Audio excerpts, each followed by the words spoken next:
이사야서 7장 1절부터 4절까지의 말씀과 건너가서 10절부터 17절까지의 말씀 두 군데를 제가 읽겠습니다. 우시아의 손자요 요담의 아들인 유다의 아하스 왕 때에 아람의 르신 왕과 르말리아의 아들 이스라엘의 베가 왕이 올라와서 예루살렘을 쳤으나 능히 이기지 못하니라.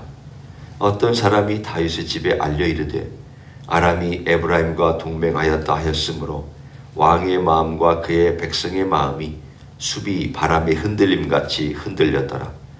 그때 여호와께서 이사야에게 이르시되 너와 네 아들 스왈야숲은 윗못 수도 끝 세탁자의 밭 큰 길에 나가서 아하스를 만나 그에게 이르기를 너는 삼가며 조용하라.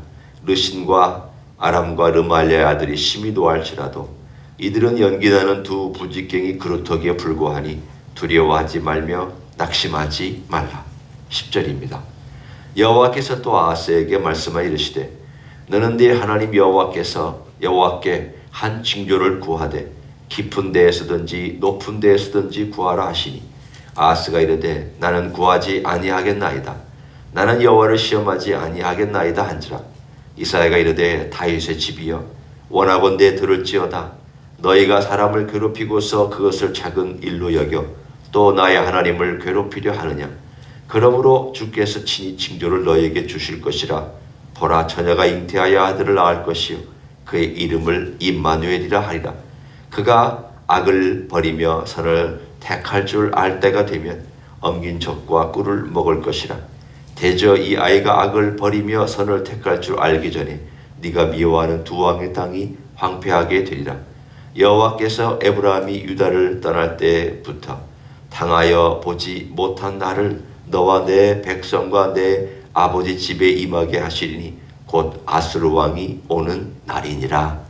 아멘. 6장의 사건이 우시아가 죽던 해에 일어났던 사건이라면 7장의 사건은 그 우시아의 손자인 아하스 왕, 우시아의 아들은 잠깐 왕위에 있었고 그리고 그 아들 아하스가 왕이 됐던 바로 얼마 지나지 않아서 일어났던 일입니다. 이때가 약 주전 한 734년경에 일어났던 일입니다. 이때에 저 북쪽에 있는 아수르 왕은 대단히 강성해졌습니다. 요즘에 미국 같은 파워를 가지고 있었던 제국이 되었고 이 제국이 점차 남쪽으로 내려오면서 압박을 가하고 있을 때 지금의 시리아 땅에 있었던 아람 왕국과 북쪽에 있는 이 북쪽의 이스라엘 왕국이 동맹을 맺었습니다. 약하니까 자기들끼리 힘을 합쳤습니다. 그리고 주변에 있는 나라들에게 동맹을 맺으라고 일종의 강요를 하고 있었습니다. 남왕국의 유다에도 너도 우리 동맹에 들어와라. 그래서 우리가 힘을 합쳐서 아수르를 이겨 싸우자. 그런데 이 남왕국 유다는 이 동맹에 안 들어오고 오히려 아수르에게 도움을 청해서 금과 은과 온갖 것들을 다 끌어다가 동맹을 제발 좀 맺게 해달라고 해서 겨우 동맹을 맺어서 북쪽의 아수르에게 힘을 의지하고 있었던 때에 일어난 사건입니다. 그래서 북왕국에 있는 이스라엘과 아람이 힘을 합쳐서 안 되겠다. 저 예루살렘이 저렇게 다른 데에 힘을 합치고 있으니 우리가 먼저 쳐서 없애버리자. 라고 군사를 일으켜서 돌아왔던 그때에 일어났던 일이 2절부터 쭉 나와 있는 사건입니다. 1절은 이미 일어난 사건을 요약한 것이고 2절은 현재 일어나고 있는 일들을 이런 일이 지금 현재 진행되고 있다. 그리고 또 진행되고 있다.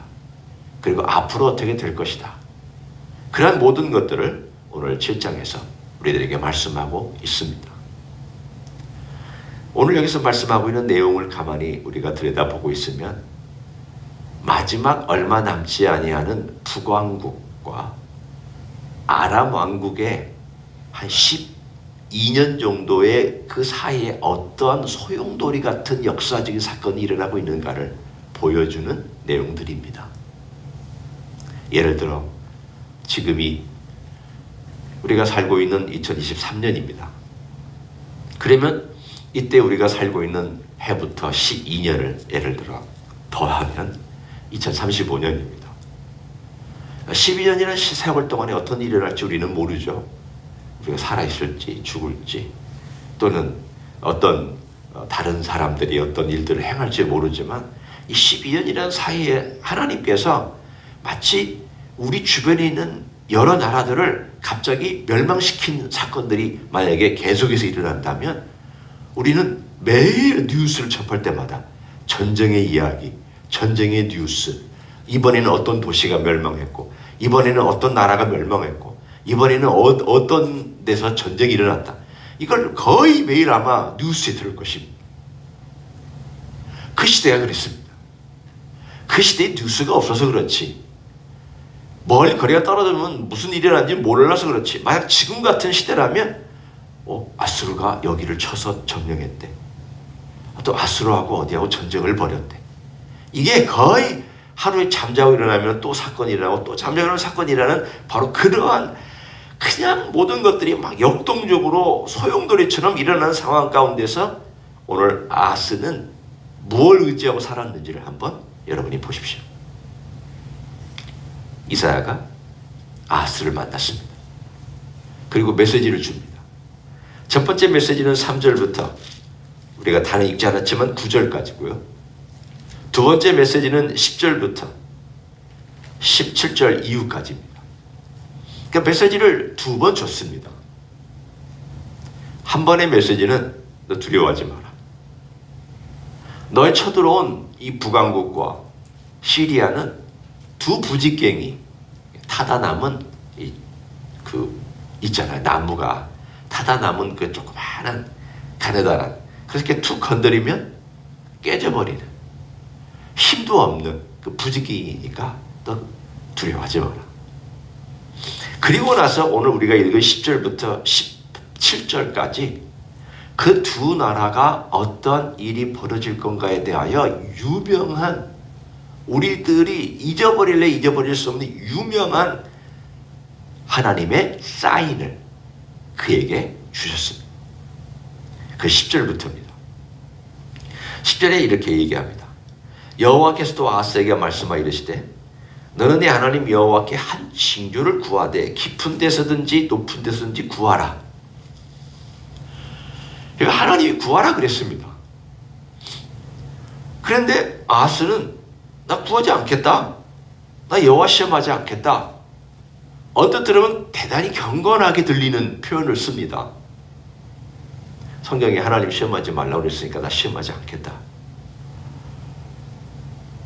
뭐가 옳은 것입니까? 여러분 생각에 나 시험하지 않겠습니다. 지금 이 아하스의 태도는 하나님을 시험하지 않는 것이 아니라 하나님과 관계를 안 하겠다는 뜻입니다. 바꿔 얘기하면 이런 뜻입니다. 하나님께서 명령하셨습니다. 너 이렇게 해라. 그랬더니 제가 왜요? 제가 왜 그 일을 해야 돼요? 굳이 하나님하고 관계를 맺고 싶지 않아요. 저희 말하지 마세요. 뭐라고 말하지도 마세요. 나는 내일은 내가 알아서 할게요. 쉽게 우리가 영어로 얘기하잖아요. It's not your business.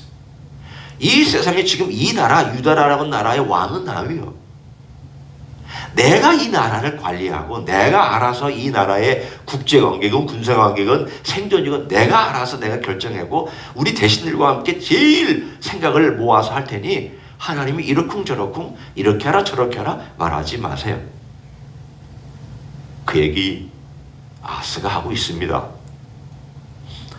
그래서 그 다음에 하나님께서 이사야를 통하여 말씀하시기를 너희가 사람을 괴롭히고서 그것을 작은 일로 여기고 또 나의 하나님을 괴롭히려 하느냐. 대답은 어떻게 보면 경건하게 한 것 같은데 하나님의 반응이 굉장히 화가 난 반응을 하시잖아요. 그 이야기는 아하스의 마음속에 있는 생각과 태도가 하나님의 마음을 굉장히 불편하게 만든 말이었다는 것을 알 수가 있습니다. 하나님을 괴롭혔다는 뜻입니다. 하나님은 어떻게 괴롭힙니까? 여러분이 하나님을 괴롭히는 게 뭔가를 한번 생각해 보십시오. 내가 하나님을 어떻게 괴롭혔나? 아니 내가 뭐 하나님께 뭐 항거하고 하나님께 막 주먹을 들고 하나님 어디 계시냐고 막 그렇게 해야만 꼭 하나님을 항거하는 것인가? 하나님 안 계시다라고 막 말해야만 그렇게 하나님을 항거하는 것인가? 아닙니다. 하나님이 계시든 안 계시든 신경 쓰지 않고 살아가는 그 삶이 하나님 괴롭히는 것입니다. 아하스는 자기가 하고 싶은 거 다 하고 하나님의 성전, 그래 성전에서 제사 드리고 드려라. 그리고는 저 아수르로 달려가서 아수르 왕이 섬기는 제단을 갖다가 만들어 놓고 그것도 섬기고 제일 강력한 나라의 제일 강력한 신이라고 생각해서 그거 갖다 놓고 그 신 섬기고 그 제단에서 제사 드렸고 온갖 것들 다 필요하다만 했던 사람입니다. 그러니 그 마음속에 하나님만을 사랑하고 신명기 6장에 말씀하시기를 오직 여호와 하나님만을 이스라엘에 들으라. 내 마음과 내 힘과 내 영과 정신을 다해서 여호와를 사랑하라고 한 그 모든 것들을 그는 사실은 팽개쳐버린 것입니다. 겉으로는 소극적인 반응을 하고 있지만 그러나 자세히 들여다보면은 대단히 적극적으로 하나님께 반항하고 있는, 하나님을 괴롭히고 있는 이 아하스에 대하여 하나님께서 네가 나를 또 괴롭히느냐, 네 백성 괴롭히다 못해서 나까지 괴롭히고 있느냐. 하나님께서 좋은 선지자 이사야를 곁에 붙여주셨지만 안 들으면 아무 의미가 없습니다. 하나님이 그렇게 위대한 선지자를 주셔서 메시지를 계속 주셔도 안 들을 사람은 안 듣고 들을 사람만 듣고 그때나 지금이나 모든 것들은 인간의 마음은 참 비슷하다는 생각을 합니다. 그럼에도 불구하고 하나님께서 왜 이 징조를 주셨을까? 오늘 본문에는 나와 있지 않아요. 여기 그러므로 14절에 그러므로 주께서 친히 징조를 너에게 주실 것이요. 그러므로 그 말은 앞에 나와 있는 어떤 일들을 귀결하고 종합해서 그러므로 이렇다. 이게 논리적으로 맞지 않아요. 네가 공부 열심히 하고 잠도 한 4-5시간밖에 안 자고 열심히 공부하더니 그 결과 이게 그러므로 아니에요. 그 결과 네가 좋은 대학을 갔구나. 이게 그러므로란 말이에요. 그런데 앞에서 이 불순종하고 불신하고 하나님에 대해서 신경도 안 쓰고 무관심하고 I don't care. 하나님 말씀하시는 거 하나님 나하고 상관하지 말라고. 나 듣지도 않을 거라고. 그렇지만 말은 공손하게 하는 것처럼 여기 말하고 있는 이 사람에 대하여 하나님께서 그러므로 너 벌 받아야 된다. 이게 맞는 말 아니에요? 논리적으로 말하면 너 그러므로 네 나라가 짧아질 것이다. 이런 말씀이 나와야 되는데 오히려 하나님은 그러므로 내가 징조를 주겠다. 참 역설적입니다. 이게 왜 이 징조가 중요한가 하면 이 그러므로라는 낱말이 있는 하나님의 마음이 여기에 담겨 있기 때문입니다. 무슨 뜻일까요? 여기에는 숨겨져 있는 하나님의 마음이 있습니다. 자, 이것을 우리의 이야기로 바꾸어서 얘기합니다. 네가 죄인이구나. 그러므로 내가 너를 용서하기 위해서 네가 이해하지 못하는 일을 할 수밖에 없구나. 그 얘기예요.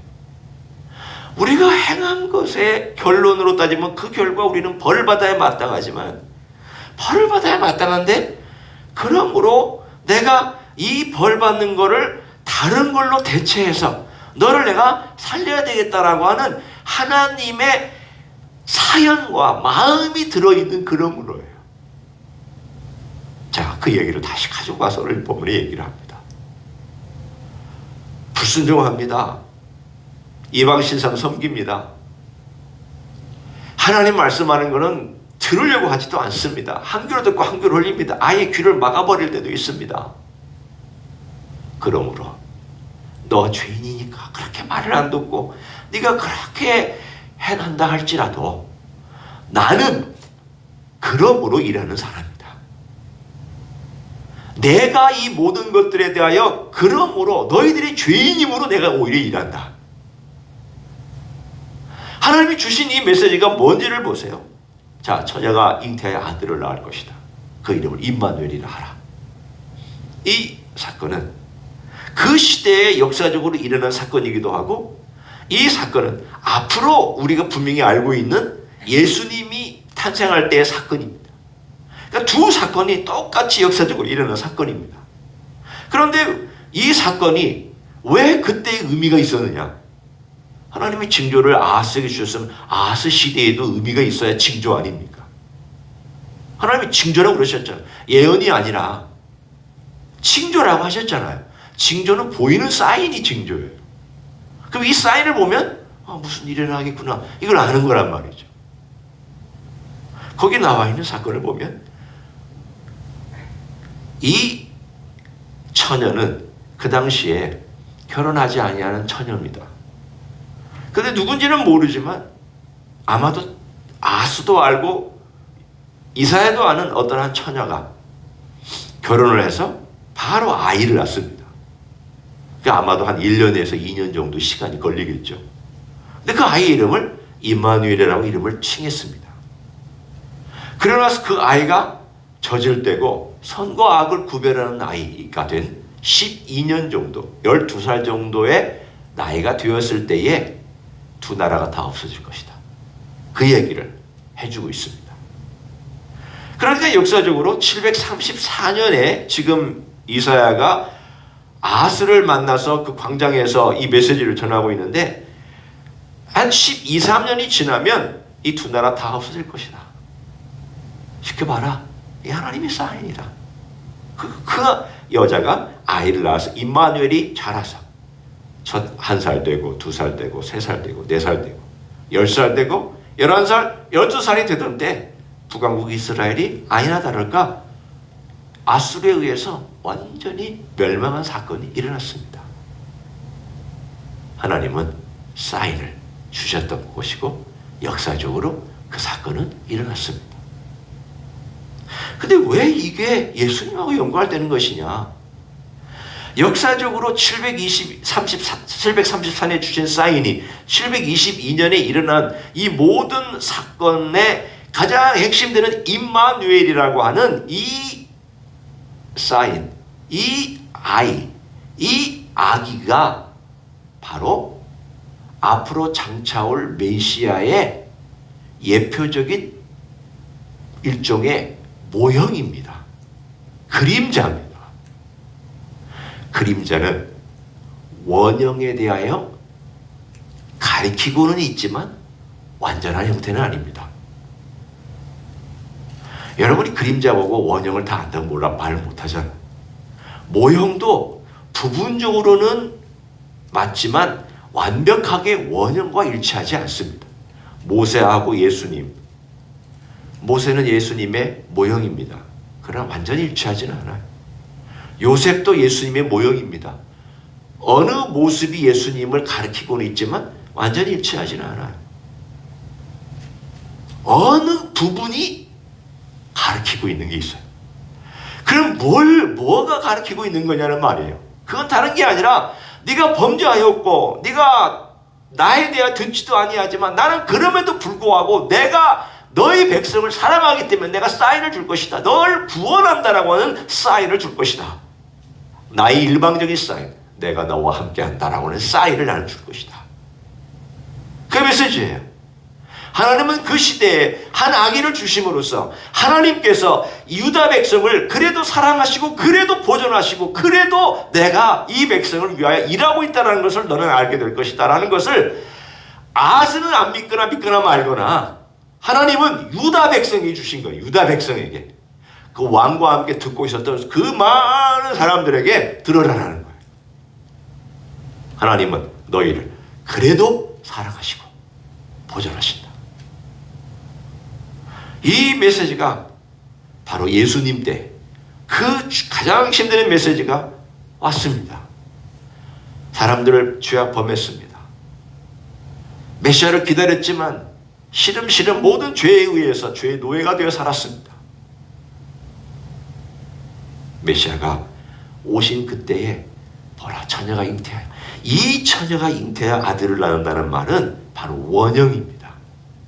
이 이야기는 진짜 처녀인 그 상태 속에서 성령의 감동으로 아들을 낳아 그 이름이 하나님께서 옛날에 그림자적으로 주셨던 그 임마누엘, 너희들이 죄인임에도 불구하고 내가 그래도 널 사랑하고 그래서 내가 너와 함께 있겠다라고 하는 하나님의 그 사랑이 이제 모든 인류를 향하여, 네가 죄인이고 네가 정말 너의 스스로 아무것도 할 수 없지만 그럼에도 불구하고 내가 내 아들을 줌으로 너희들을 구원하겠다, 내가 너와 함께 한다라고 하는 나의 사랑, 나의 은혜, 나의 모든 것을 주는 사인이다. 이제는 이 사인을 너희들이 믿고 돌아오면 구원받을 것이고 바라보지 아니하면 구원받을 수 없다라고 하는 원형 임마누엘이 바로 우리 주 예수 그리스도가 이 땅에 오신 바로 그 사건이었습니다. 오늘 우리는 바로 그 이야기를 듣습니다. 우리는 아하스 같습니다. 어떻게 보면 우리는 유다 백성하고 비슷합니다. 내가 하고 싶은 거 다 합니다. 하나님 믿는 것 같지? 얼마나 죄인입니까? 여러 가지 이유를 붙여서 내가 하고 싶은 거 하면서 하나님이 원하신다라는 거기다가 라이벌도 붙이고, 그리고 자기 하고 싶은 거 하면서 어떨 때는 그게 죄인지도 모르고 이렇게 인생을 살아가는 우리들이 사실은 아하스 같지 않다고 말할 수 있지만 그러나 아하스 같다고 얘기할 수도 있는 면이 너무 많습니다. 그럼에도 불구하고 우리에게 아들을 주셔서 그 아들을 바라보고 살아라. 하나님은 계속해서 우리와 함께 하시다. 임마누엘, 우리와 함께 하시다. 내 백성을 내가 사랑한다. 내가 함께 한다. 내가 먼저 너희를 찾아온다. 그리고 내가 너희를 위해서 구원의 길을 열어놓았다. 이 길을 선택하며 걸어가라. 결국은 이 주신 임마누엘은 하나님의 그 사랑을 우리들에게 펼쳐 보이시고 누구든지 오라고, 누구든지 회개하고 돌아오라고 하는 주님의 스토리예요. 역사적인 스토리예요. 아하스 때 한번 일어났고, 물론 임마누엘 사건 아니어도 여러 하나님께서 계속 사랑하는 이야기가 나오지만, 그러나 이 임마누엘을 기점으로 우리가 알 수 있는 것은 예수님이 오신 그때의 이 모든 하나님의 사랑은 완벽한 형태로, 그야말로 하나님이 주실 수 있는 가장 완전한 형태로 이 땅에 이루어진 임마누엘, 그 사인인 줄로 믿습니다. 그 사인을 우리는 보며 살아갑니다. 그 사인을 오늘 우리가 신뢰하면서 나 같은 죄인, 나 같은 이 죄인을 주님께서 사랑하셔서 그러므로 앞에 인간이 죄를 지었지만 하나님이 사랑하시기 때문에 그러므로 임마누엘을 주셨다. 그 안에 가로 안에 들어가야 될 말은 하나님이 사랑하셨기 때문에 그러므로 임마누엘을 주셨다. 오늘도 그 사랑 안에서 우리 주님 만나고 오늘도 행복한 하루를 보내시기를 예수님의 이름으로 간절히 축원합니다. 기도하시겠습니다. 고맙습니다. 734년에 주전 734년에 임마누엘의 사인을 주셨습니다. 네가 나를 배반하고 듣지도 않고 불순종하지만 내가 사랑하기 때문에 그러므로 내가 이 사인을 준다. 앞으로 12, 13년 후에는 너를 괴롭히는 두 나라가 사라지고 너는 존속할 것이며 내가 너와 함께하여 너를 보호하고 너를 구원한다고 하는 것을 알게 될 것이다 라고 말씀해 주신 이 사건, 훌쩍 734년이 지나고 우리 주님이 오실 때 모든 인류에게 같은 말씀을 해주신 것을 감사합니다. 네가 죄인이지만 내가 너희들을 사랑하기 때문에 내 아들 예수를 준다. 내가 너희와 함께 할 것이다. 내 아들 예수는 사인이다. 내 사랑의 사인이고 내가 인류를 구원하겠다고 하는 그러한 사인이다. 그러니 나에게로 돌아오라고 하신 이 귀한 메시지를 듣게 하시니 감사합니다. 우리 예수님이 우리의 구주가 되셨고 우리가 주님이라고 부를 수 있으며 나의 임마누엘의 하나님이라고 우리가 부를 수 있어서 너무나도 감사를 드립니다. 오늘도 우리 주님 의지하며 기도하는 종들을 붙잡아 주시고 우리 주님 임마누엘의 그 놀라운 은혜, 나와 함께 하시는구나, 내 인생 가운데 늘 함께 하시는구나, 내가 죄인이지만 또 용서받고 또 주님과 함께 할 수 있구나라고 하는 그 감격과 기쁨 속에 오늘 하루를 보내는 귀한 은혜가 있게 축복하여 주시옵소서. 이제는 우리 구주 예수 그리스도의 은혜와 하나님 아버지의 극진하신 사랑과 성령 하나님 교통하심의 역사가 오늘도 우리 주 예수 임마누엘의 하나님, 우리와 함께 거하시기 위해서 이 땅에 오셨고 하나님의 사랑의 징조요 표본이요 모든 것이요 친히 십자가에서 우리를 자기 자신의 목숨을 주시기까지 사랑하신 그 사랑에 우리가 다시 한번 감사하며 걸어가기를 소원하는 이 자리에 참여한 모든 종들 위해와 주임지 히스교회 위해와 이민교회들과 한국교회들과 선교사님들을 위해 이제부터 영원히 함께 하실지어다. 아멘.